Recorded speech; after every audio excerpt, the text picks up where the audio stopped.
¿Qué tal? Buenas tardes. Vivimos tiempos económicos muy convulsos. Nos espera en los próximos años, en la próxima década, pues es una incógnita lo que va a ocurrir.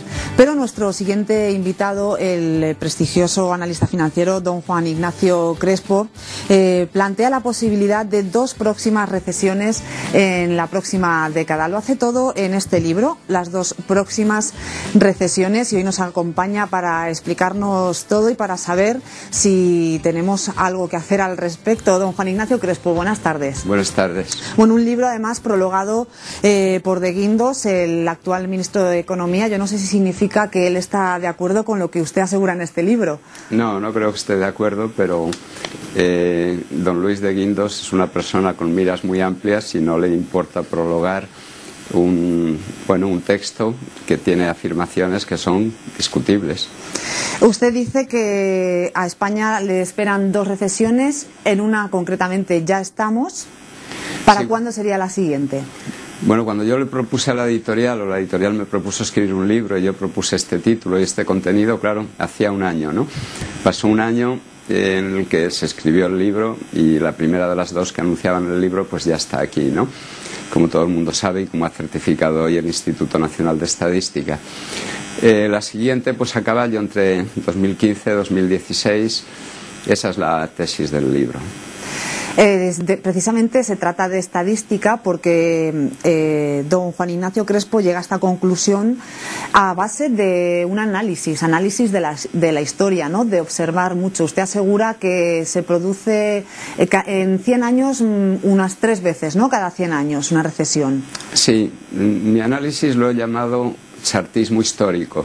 Todo el mundo, y más los habituales de este canal de televisión, conocen el chartismo, que es una manera de analizar la evolución de la bolsa y de predecir sus movimientos utilizando los gráficos, que en inglés se dicen charts, ¿no?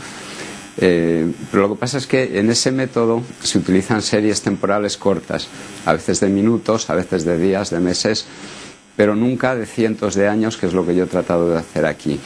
Tampoco hay información suficiente para cubrir cientos de años, pero sí para cubrir 115, 116 años, con un índice de bolsa que es el Dow Jones, que tiene esa historia, se creó en 1896 y por lo tanto tiene una información valiosísima para analizar cuáles son los ciclos de la bolsa, de máximo a máximo, qué periodo suele transcurrir, en qué momento se producen caídas del 50%, como las dos que de los índices de bolsa, como las dos que hemos vivido en los 10 últimos años.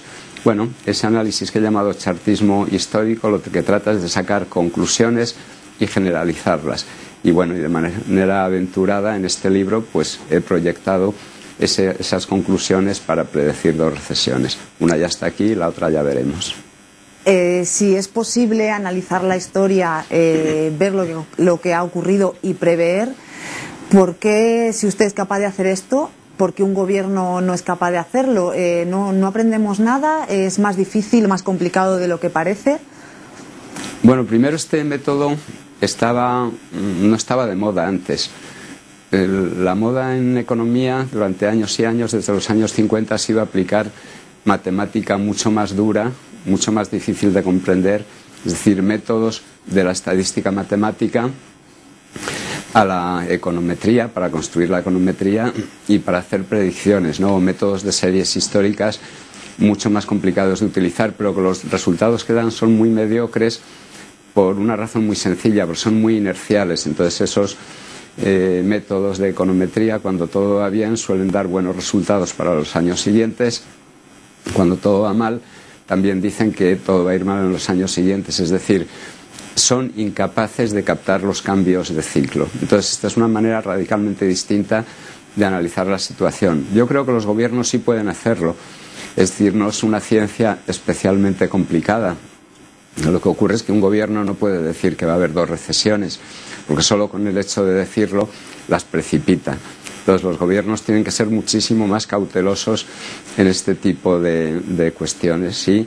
No negar una recesión cuando ya está encima, pero tampoco intentar ser más listos que los demás y predecirlas, porque ellos, con la influencia que tienen, solo con predecir provocan.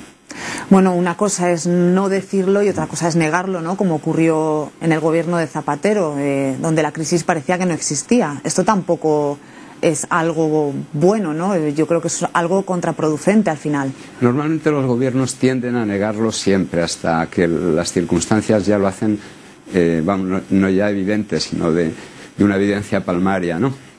Pero sí, tiene usted razón que en el anterior gobierno se pasó un poco de la raya negando la existencia de la crisis, probablemente por intentar infundir optimismo, porque a veces se dijo por motivos electorales, pero después de las elecciones el sonsonete siguió siendo el mismo, que no había crisis, que había desaceleración. Entonces fue una especie de obcecación difícil de comprender. Antes hablábamos del papel de los gobiernos, de don Juan José, pero también de ciertos organismos. Por ejemplo, el Banco Central Europeo del que usted habla en el libro. ¿Qué más puede hacer aparte de lo que ya ha hecho, aparte de inyectar, ¿no?, de liquidez? Bueno, de manera inmediata puede bajar los tipos de interés. Fíjese que los tipos de interés de la eurozona, el tipo de referencia, el que establece el Banco Central Europeo, está en el 1%, en Japón está en el 0,10%, en Estados Unidos en 0,15%, incluso en Gran Bretaña está en 0,25%, es decir, en los otros grandes bloques económicos, no de economías emergentes, los tipos de interés están mucho más bajos. Tiene capacidad para bajarlos hasta cero. Si eso se traslada al Euribor, y habida cuenta de que en España hay concedidos 1 billón, con B, billón de euros en créditos hipotecarios, eso significa que bajar al 1%, al 0, significa un abaratamiento de un 1%, es decir, 10.000 millones de euros se abarataría el coste para las empresas y para las familias en los créditos hipotecarios, por no hablar también de los de crédito consumo, etcétera. Pero sobre todo centrándonos en los hipotecarios. 10.000 millones de euros ahorrados por familias y empresas es todo un plan de estímulo de la economía. ¿Y usted cree que es suficiente toda la política financiera que se está aplicando? Porque, bueno, estamos viviendo épocas de una reforma laboral muy dura para el ciudadano, recortes también, estamos viendo protestas en la calle. Usted mismo dice que esta crisis es una crisis financiera. ¿Se está haciendo lo suficiente en el ámbito financiero con las medidas que ya se han aplicado o falta todavía? Falta por hacer, pero eso no hay que contraponerlo a que no se haya hecho lo suficiente. Yo creo que todo lo que se ha hecho está bien hecho, pero es evidente que no ha sido suficiente, que es una crisis esta de dimensiones no conocidas por las generaciones vivas actualmente, y desde luego no por los gestores políticos o monetarios de las grandes instituciones, ¿no? Entonces, la primera reacción, que fue en 2008, de echar dinero al sistema para que los bancos no se quedaran sin liquidez y no colapsara el sistema financiero mundial, fueron medidas totalmente correctas. El incremento del gasto público también fue correcto para parar el primer golpe de la crisis. El problema es que la crisis era tan intensa que los gobiernos se quedaron o sin dinero o se desplomaron los ingresos por impuestos, con lo cual la posibilidad de seguir aplicando esas políticas desapareció en 2010 a raíz de la crisis griega, ¿no? Y es lo que se está ahora mismo cuestionando mucho en Europa, si habría que volver a esas políticas o no, que de momento la Unión Europea dice que no. Entonces, todo lo que se ha hecho ha sido adecuado.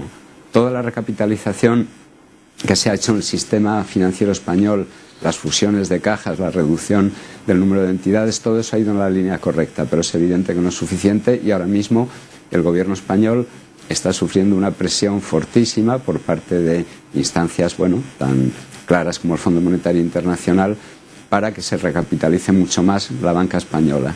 Algo que, si la presión continúa, no habrá más remedio que hacer, pero que yo creo que el gobierno tenía muy bien enfocado desde el principio, que es decir, puesto que la banca europea, y en concreto la española, tiene liquidez para 3 años proporcionada por el Banco Central Europeo, aprovechemos esos 3 años de tranquilidad, de abundancia de liquidez o de disponibilidad de liquidez, para que las entidades se recapitalicen en base a los recursos que ellas mismas generan, los beneficios o las provisiones. Pero la presión está siendo tan fuerte que no sé si podremos aguantar, que no sé si el gobierno español o España podrá aguantar esa presión para no ir a esas otras soluciones de las que se habla, de banco malo, etcétera. Bueno, usted la verdad es que no augura una buena legislatura, al menos en estos 4 años. Comenzamos con una recesión y usted ve muy probable que esta legislatura termine también con una recesión, y las cifras que da de paro tampoco son muy positivas, que digamos, una cifra muy alarmante. O sea, puede haber incluso más paro del que ya hay. Bueno, por desgracia, las últimas informaciones todas apuntan en esa dirección, ¿no? La EPA del primer trimestre pues ha dado una cifra de paro que nos pone ya casi en el máximo histórico del año 1994, que fue 24,5, nos hemos quedado en 24,4, y todo parece que va a seguir en esa tendencia, al menos durante este año. La legislatura entera no tiene por qué ser mala. Podría haber ahí 1 año y medio o 2 años por mitad de la legislatura en la que se creciera e incluso se creara empleo. Pero claro, si entre tanto el desempleo en el primer golpe ha subido muchísimo, lo más a que se puede aspirar en esos 2 años de bonanza, si es que se dan finalmente, es a que la tasa de desempleo se reduzca a donde estaba al comienzo de la legislatura. Es decir, que va a ser un proceso muy duro y poco grato, claro, para quien está gobernando. Hablábamos antes de las protestas, ¿no?, que generan este tipo de políticas y de recortes, pero usted apuntaba en el libro que es muy del español, ¿no?, el quejarse, pero que no somos conscientes de que ha habido otros países a los que consideramos ahora mismo potencias mundiales que han vivido este tipo de situaciones incluso peores, ¿no? Por ejemplo, Alemania. Sí, Alemania tuvo que integrar a Alemania del Este. Ese es un proceso que se inicia en 1990, que no ha concluido del todo, pero que le ha llevado a Alemania en este periodo de 20 años, 22 años, a tener 7 recesiones. En ese periodo en el que Alemania sufría 7 recesiones, en España solo hemos sufrido 2, lo que da una idea de que han sido 20 años muy buenos y, por lo tanto, aunque esto parezca un sarcasmo decirlo, estamos mal acostumbrados porque llevamos mucho tiempo sin tener retrocesos tan fuertes. Y luego es muy importante, para mantener la moral en situaciones como esta, tomar perspectiva. Usted seguro que ha habido montones de veces a lo largo de los 2 últimos años, sí, que qué pena que no podamos devaluar, que estamos en el euro. Si pudiéramos devaluar, la economía española podría exportar mucho más, sería una bendición, ¿no? Incluso hay partidarios de salirse del euro para poder exportar más y, por lo tanto, generar crecimiento económico.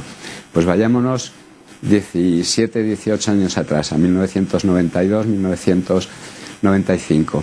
Ahí en España la peseta se devaluó en 5 ocasiones. Cada vez que se devaluaba la peseta era un terremoto nacional. Parecía la última de las desgracias que nos podía suceder. Aún recuerdo al presidente del gobierno de entonces, Felipe González, saliendo en televisión, lívido, explicando la última devaluación. Bueno, pues lo que entonces era un terremoto y era una gran desgracia, hoy lo añoramos. ¿Qué quiere decir? Que en plena crisis siempre estamos tan desesperados que cualquier cosa nos parece mejor que lo que tenemos. Ahora estamos añorando unas devaluaciones que nos hacían temblar la última vez en 1995. Que un país salga del euro significa una tragedia para el país, o no tanto una tragedia para el país como para la Comunidad Europea. Bueno, hasta que no se ha producido no estamos seguros de cuál es el resultado. Es como iniciar un partido de fútbol entre 2 equipos, uno muy potente y uno muy débil. Bueno, aunque sea muy evidente que van a ganar el más potente, hasta, como decía Yogi Berra, un jugador de béisbol norteamericano, el partido no está decidido hasta que no canta la señora gorda. Nunca supo nadie que quería decir con eso, pero en fin, el partido no está decidido hasta que no ha llegado el final, ¿no? Pues esto es lo mismo. Hay países a los que con una devaluación les ha ido muy bien, a otros no, porque los efectos de la devaluación inmediatamente se traducen en aumentos de salarios.